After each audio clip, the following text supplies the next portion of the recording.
সুজন গ্রামের এক গরিব চাষি।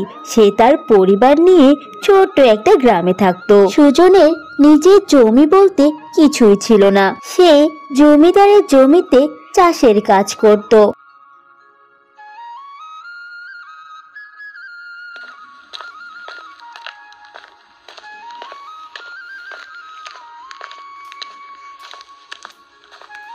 কি গো, তুমি এখন আবার কোথায় চললে? কোথায় আর যাব বলো, কাজে যাচ্ছি। এত বেলা হয়ে গেল যে। তুমি কি পাগল হয়ে গেলে? এই জ্বর গা নিয়ে কাজে যাবে? গা তো জ্বরে পুড়ে যাচ্ছে। রোদে দাঁড়িয়ে চাষের কাজ তো করতে পারবে না। তা যাই হোক, কাজে তো যেতেই হবে। তুমি তো জানোই জমিদার মশাই কেমন মানুষ। আজ না গেলে কাজ থেকে পার করে দেবে। যা হবে দেখা যাবে। যাও তো, এখন বিছানায় গিয়ে শোও। আজ কোথাও যেতে হবে না তোমাকে। কি বলছো বউ? কাজটা চলে গেলে আমাদের কি হবে বলো তো? আমাকে যেতে দাও, কিছুই হবে না। জ্বর না কমা পর্যন্ত তোমাকে আমি বাড়ির বাইরে যেতে দেব না। যাও, এখন বিছানায় শুয়ে পড়ো।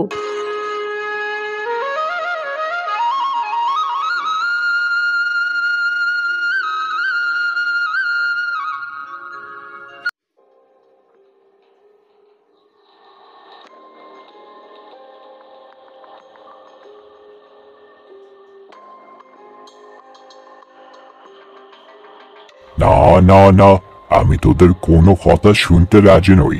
তোদের প্রত্যেককে আমি বলে দিয়েছিলাম, এখন কেউ ছুটি নিবি না। হুজুর, আমার কাল বড্ড জ্বর হয়েছিল, তাই আসিনি। রোদে দাঁড়িয়ে কাজ করলে আমি মাথা ঘুরে পড়ে যেতাম। কাজ তো কিছুই হতো না, তাই একটু বাড়িতে বিশ্রাম নিচ্ছিলাম হুজুর। কি আমার আদরের ঘরের দুলাল, মাথা ঘুরে পড়ে যেত, একটু গা গরম হয়েছে কি হয়নি তার জন্য ছুটি নিয়া যা যা যা, এখান থেকে যা তো, ফ্যাস ফ্যাস করিস না।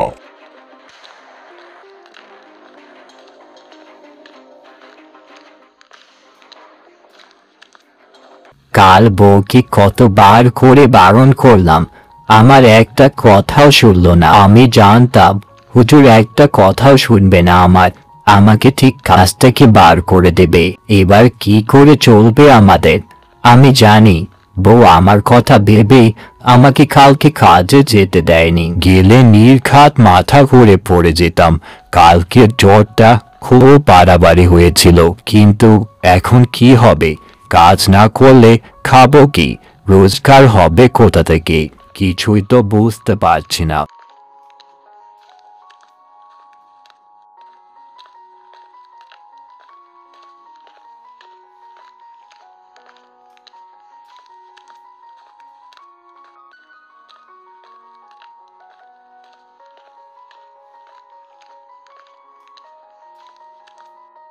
কি গো, তুমি এত তাড়াতাড়ি চলে এলে যে? যা ভয় পেয়েছিলাম তাই হয়েছে। তোমায় কাল বললাম না, কাজে না গেলে হুজুর কাজ থেকে বার করে দেবেন, তাই হয়েছে গো বউ। কি নিষ্ঠুর মানুষ! মানুষ অসুস্থ শুনেও এমন ব্যবহার করতে একটুও বাধলো না। এরকম জায়গার কাজ করার থেকে না করা অনেক ভালো। কি বলছো গো বউ? তোমার মাথা কি খারাপ হয়ে গেল? আমার রোজগার বন্ধ হয়ে গিয়েছে, এখন আমাদের সংসার কি করে চলবে? এখন যে আমরা না খেতে পেয়ে মারা যাব। শোনো, এত ভাবাভাবির কি আছে বলো তো? কিছু না কিছু পথ নিশ্চয়ই বের হবে। ইচ্ছা থাকলে উপায় হয়, বুঝেছো? আমরা দুজনে মিলে ঠান্ডা মাথায় ভাববো, কিছু না কিছু রোজগারের পথ নিশ্চয়ই বের হবে। বুঝি না বাবা, তুমি এত সাহস কোথা থেকে পাচ্ছ? আমার তো ভয়ে হাত পা ঠান্ডা হয়ে আসছে। এই একটাই কাজ জুটিয়েছিলাম অনেক কষ্টে, এখন হাতে কাজ নেই, নিজের কোনো জমি জমা নেই। কি করে আমার এই সংসার চলবে? তুমি বলো, তুমি কি পথ বের করবে? তোমায় এত কিছু ভাবতে হবে না গো। শোনো, আমি খাবার দিচ্ছি, তুমি হাত মুখ ধুয়ে এসো।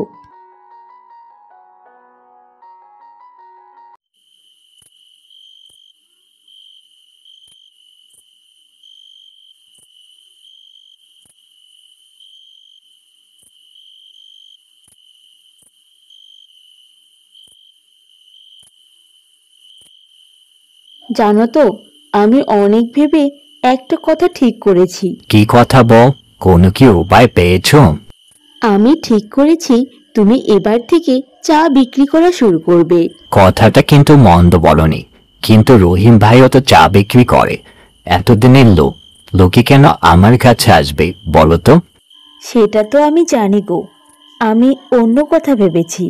আমি সাধারণ কোনো চা বিক্রির কথা বলছি না। তুমি তো জানো অনেক রকমের চা বানাতে পারি, যেমন লেবু চা, মশলা চা। এসব চা সবাই খেতে ভালোবাসে। শোনো, তুমি এবার থেকে লেবু চা আর মশলা চা বিক্রি করবে। আমি তৈরি করে দেব আর তুমি গিয়ে বিক্রি করবে। ঠিক আছে বউ, তুমি যা বলছো তাই করব। ঠিক পরের দিন থেকে সুজন চা নিয়ে বেরিয়ে পড়ল চা বিক্রি করতে। আসুন আসুন, চা নিয়ে যান, লেবু চা, মশলা চা। চা নিয়ে যান, চা একবার খেলে বারবার খেতে ইচ্ছে করবে।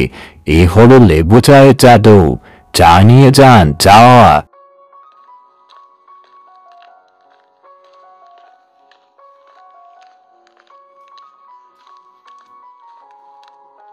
আরে সুজন ভাই, দেখছি তুমি আবার চা বিক্রি করছো। হ্যাঁ রে, আমি চা বিক্রি করা শুরু করেছি। এই তো আজ থেকে শুরু করলাম। খাবি নাকি এক কাপ চা? দাও ভাই, আমাকে একটু লেবু চায়ে দাও, দেখি তোমার চা খেতে কেমন লাগে।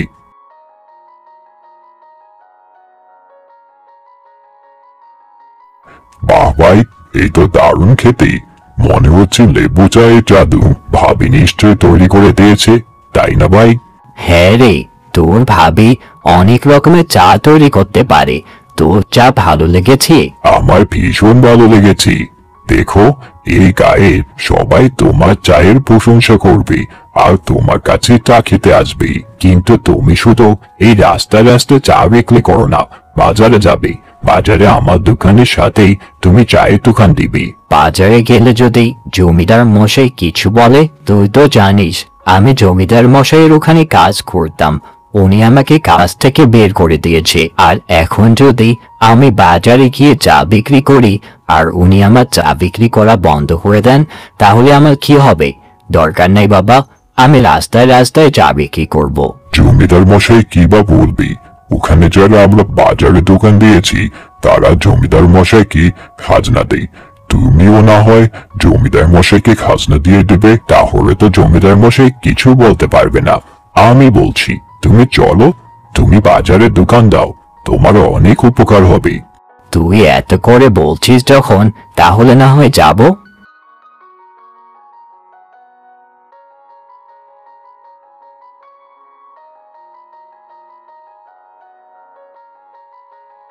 ঠিক পরের দিন থেকে সুজন বাজারে গেল চা বিক্রি করতে। সুজন ভাই, তোমার চায়ে কি দিয়েছো বলো তো? এত সুন্দর, এখন মনে হচ্ছে এই চায়ের লোভে আমাকে বাজারে বারবার আসতে হবে। সত্যি সুজন, চাটা কিন্তু দারুণ হয়েছে। আমি এত সুন্দর লেবুর চা এর আগে কখনোই খাইনি।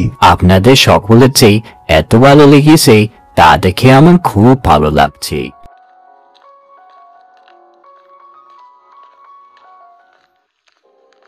কি রে সুজন, তুই এখানে চা বিক্রি করছিস? এই জন্য তুই আমার ওখানে কাজ ছাড়লি, তাই না? ইচ্ছে করে তুই আমার ওখানে কাজ ছেড়েছিস, তাই না? আর তুই কি ভেবেছিস তোকে এখানে চা বিক্রি করতে দেবো আমি? জমিদার মশাই, আমি অসুস্থ ছিলাম জন্যই আপনার ওখানে একদিন কাজে যেতে পারিনি। সেই জন্য তো আপনি নিজেই আমার কাজ বন্ধ করে দিলেন। এখন আমাকে কিছু করে তো সংসার চালাতে হবে, আর তাই এখানে চা বিক্রি করছি। আপনি দয়া করে আমার এই কাজটা বন্ধ করে দেবেন না। জমিদার মশাই, সুজনকে এখানে চা বিক্রি করতে দিন। সবার সুজন ভাইয়ের চা অনেক ভালো লাগে, সবাই অনেক তৃপ্তি করে তার চা খায়। আপনি এটা বন্ধ করবেন না দয়া করে। ঠিকই তো জমিদার মশাই, আর আমরা এখানে সবাই খাজনা দিয়েই জিনিসপত্র বিক্রি করি। আর সেরকম ভাবে সুজনও খাজনা দিয়ে না হয় তার চা বিক্রি করবে। দয়া করে আপনি এখানে মানা করবেন না, সে তো তার কর্ম করে খাচ্ছে। হ্যাঁ জমিদার মশাই, আমরা সবাই চাই সুজন ভাই এখানে চা বিক্রি করুক, আর সুজন ভাইয়ের চা আমরা সবাই পছন্দ করি। ঠিক আছে, যদি আজ বিকেলের মধ্যে আমার সব খাজনা মিটিয়ে দিতে পারে তাহলে কাল থেকে ও বাজারে বিক্রি করবে, আর যদি না পারে তাহলে এই বাজারেও আর আসতে পারবে না।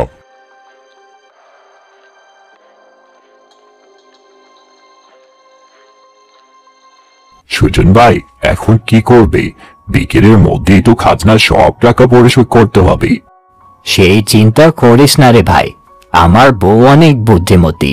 সে আমাকে আগেই বলেছিল জমিদার মশাই নিশ্চয়ই আমার কাছে খাজনার টাকা চাবে, তাই খাজনার টাকা আগে আমি জোগাড় করে রেখেছি। আজ বিকেলের মধ্যে জমিদার মশাই হাতে তা তুলে দেব। বাহ, তাহলে আর কোনো চিন্তাই রইল না। এখন থেকে তোমার এই লেবু চা আমরা প্রতিদিনই খেতে পারবো, কি বলো সবাই? এরপর থেকে সুজন রোজ লেবু চা বিক্রি করত, আর তার লেবু চায়ের সুনাম গ্রাম থেকে গ্রামে ছড়িয়ে পড়ল। লেবু চায়ের জাদুর জন্য সুজনের সব দুঃখ কষ্ট দূর হয়ে গেল।